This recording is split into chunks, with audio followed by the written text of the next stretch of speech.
Kembali lagi dengan saya Lilis, terapis bicara Pelangi Center Ponorogo. Kali ini saya akan membahas tentang DLD atau Developmental Language Disorder.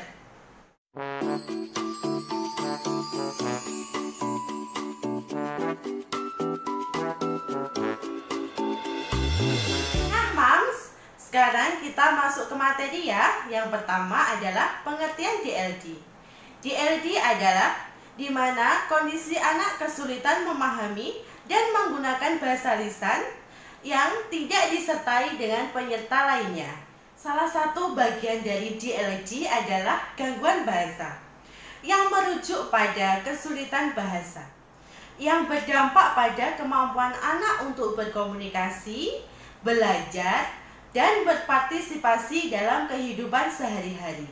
Anak-anak dengan DLD biasanya mereka kesulitan untuk memahami apa yang dikatakan orang lain kepadanya. Biasanya mereka mengekspresikan keinginan, pikiran, dan perasaan menggunakan bahasa lain.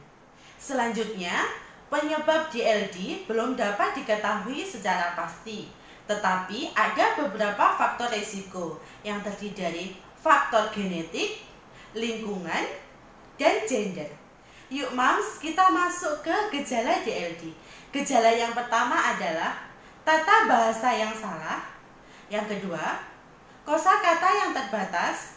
Ketiga, kesulitan memahami instruksi. Keempat, kesulitan menggunakan bahasa dalam situasi sosial. Dan yang terakhir adalah adanya kesalahan artikulasi. Jenis diagnostik DLD menurut DSM-5 dibagi menjadi 4.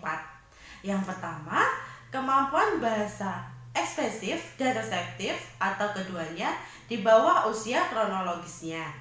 Yang kedua, terdapat permasalahan semantik, gramatikal, dan sintaksis serta permasalahan pragmatik.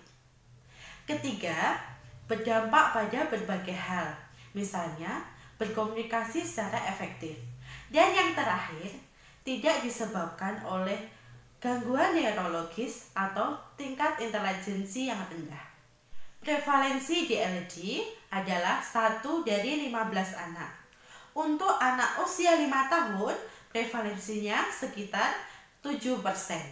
Oke Mams, yang terakhir, bagaimana cara membantu anak dengan kondisi DLD? Yang pertama, sering-sering diajak berbicara supaya anak mempelajari banyak kosakata. Kedua, bacakan cerita setiap hari.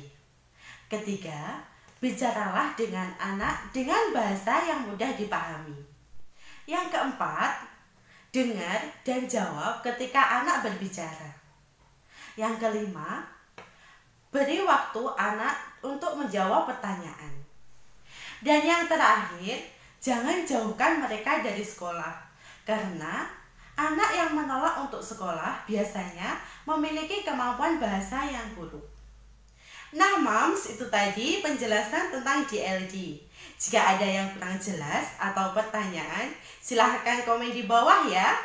Jangan lupa like, komen, dan share. Terima kasih, sampai jumpa. Pelangi Center.